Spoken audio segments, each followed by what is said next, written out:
What's up guys, Heath with Lake Champlain Sanitation here, and on this video we are going to walk you through our truck fleet. I have a 2016 Ford F350, a 2018 Ram 2500, that one is a diesel, and then a 2020 Ram 5500 6.4 liter. That is our newest addition to the fleet. Let's get into it. So before we get into all the nitty-gritty details of each vehicle and what each one has, I'm going to give you a timeline of what I bought and why I bought it. First thing I got, this was about last October, was the Ram 2500 diesel. Got this because the 6.4 that I had to tow dumpsters wasn't quite enough power when I got into some heavy roofs. So guys, once I found out that I was going to be doing a little more than like 180 accounts a week, and I was gonna have roll-offs running pretty steady throughout the whole summer, it was time for me to get a backup truck. I wasn't gonna go buy another brand new truck because I honestly didn't have the funds to do it at the time. So I actually was driving from a roll-off rental up north of me about 20 minutes, and there was a used car dealership, and this 2016 F350 was sitting there. Now, it did have warranty left on it from the factory because it has a 5-year warranty from the factory, and at the time, it had 40,000 miles on it when I bought it. And the purchase price of this vehicle was $25,000, and that was tax included. So it was a decent deal for a 2016 four-wheel drive F350. Reason going gas? Well, it was the cheapest thing I could find. For 25 grand to know that I had a good backup and I could use it for my residential to keep the miles off my diesel, that was a win-win for me.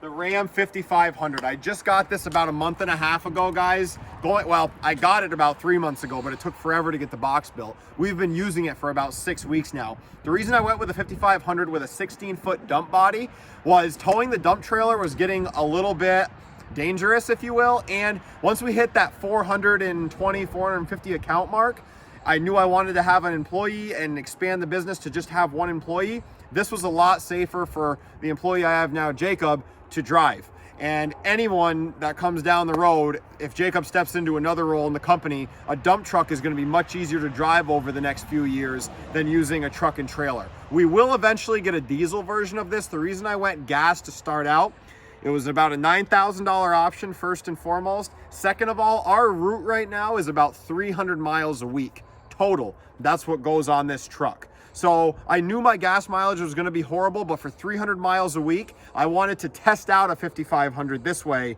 first instead of jumping all the way into a diesel right off the bat. And if we don't go to a Packer in the next few years, a mini Packer, we will probably switch the chassis itself out for a diesel, but keep this entire dump bed. So the dump body, the box itself, and the hoist are all paid for. They were not financed with the truck. So all of that stuff, even if I trade the truck in and I'm not completely paid off on the truck yet, I can get a new chassis and you would pick the whole body up and put it down on a diesel chassis, which, like I said, if we don't go the Packer route, we may do that a couple years down the road.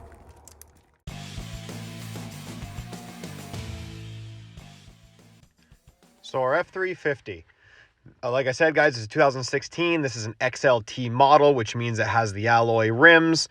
It also has some aftermarket Mastercraft Corsair tires on it. Those are all-terrains. Pretty good tread on those. They're pretty new still.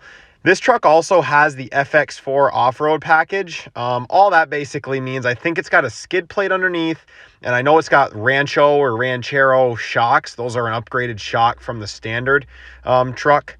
So also what we do with this truck, guys, like all our other ones, is a 2 5/16 ball. We put them in each truck so we don't have to swap them out. I put these running boards on. They work pretty good. I forget the name of the company, but they were like 160 bucks. I'll show you the emblem there. And this has chrome appearance package, which always looks nice riding down the road.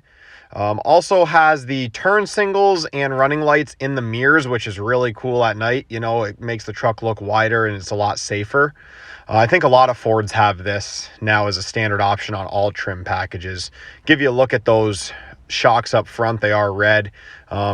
Like pretty cool looking as well when the truck's clean. Power seats in the XLT.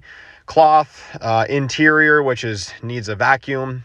This truck's got 53,000 miles on it, almost 54 now. I bought it with 40 and nothing but oil changes and a set of brake pads. With the XLT, guys, we got like the volume control on the steering wheel and your standard radio, and that's it for this one. All right, guys, so you saw the F350. Now we're gonna hop into the Ram 2500 diesel.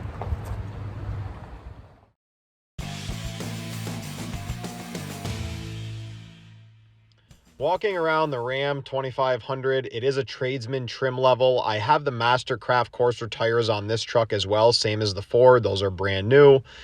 This trim level is base model for Ram. I did get it with running boards, full length would have been nice, but I just got the regular ones because it was on the lot. This has off-road 4x4 decals on it. Basically same thing as the Ford. It's got upgraded skid plate and shocks with that package. Walking around the truck here, you see the black fender flares. That comes with what they call a Snow Chief package, which also has a bigger alternator for a cold winter. It's good for the diesel up here to have that. Much bigger vinyl on this truck. This is, of course, a Cummins 6.7 liter turbo diesel. I like this truck. It's got a lot of power, obviously, over the gas. A little more expensive to maintain when it comes to fuel filters and oil changes, of course, because it uses more product. But all in all, a good truck, and I'm happy to have it.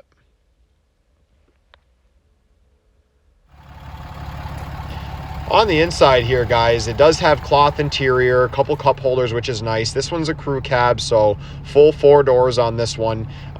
Because I used it as a daily in the beginning, I wanted a crew cab just in case. Has a 5-inch touchscreen radio on it with all your normal controls, Bluetooth, of course, turn knob, 4-wheel drive, which is good in the landfill. This guy's got 32,000 miles on it. I just did the fuel filters today, which, you know, is a little bit of money, but a couple oil changes a year and you're good to go for a diesel.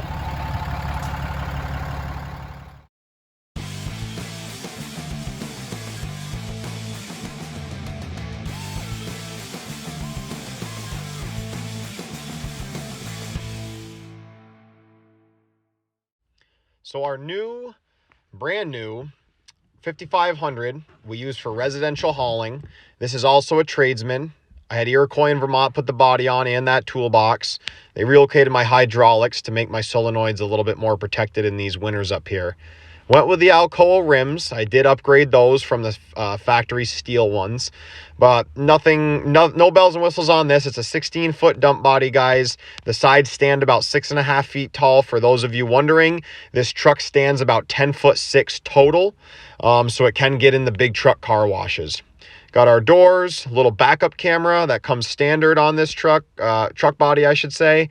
I do want to bring you around, for those of you that didn't see our build, our complete build of this truck, and show you a little step that we custom fabricated here that folds down and lets you get into the back of the truck way easier if you have to like deliver a car or move anything around. Super simple. Moving down the side of the truck here, I did update the recycling bins. These are for just glass and tin cans only in those 2 bins. And in that cutout section, you can see the back is for garbage and that cutout section is for our cardboard and some plastic. There's a little chute in there. Did just door vinyl on this. I didn't billboard the whole thing. I thought it was a ton too much money for this year. This came with Ram running boards, obviously regular Ram headlights. It did have cab lights on the 5500, which was nice. And yeah, all in all, a great truck for our residential route. We'll take you to the inside to show you that. I ordered the seats in this, like the ones that were in my 1500. They're like bucket seats. They're super comfortable, especially when you're in the truck all day. You want your seats to be really comfortable. This has the 5-inch touchscreen as well, same as the 2500 diesel. This truck's got, let's see here, 1,700 miles on it in the last few weeks. They had about 250 when they delivered it, so we've put just about 1,500 on it in a month and a half's time. A lot of that driving was back and forth to the fabricator in the beginning because we had stuff mixed up. But we got a CB in here, show you the controller there, microphone, and yeah, guys, still super clean inside this truck other than the vinyl floors, and we've liked it so far. I'll give you a long haul update down the road. That's it for this one, guys. As always, thank you so much for watching. If you enjoy the channel, hit that notification bell, the like and subscribe buttons. We'll be coming at you a couple times a week. Really appreciate all the support. Have a good one.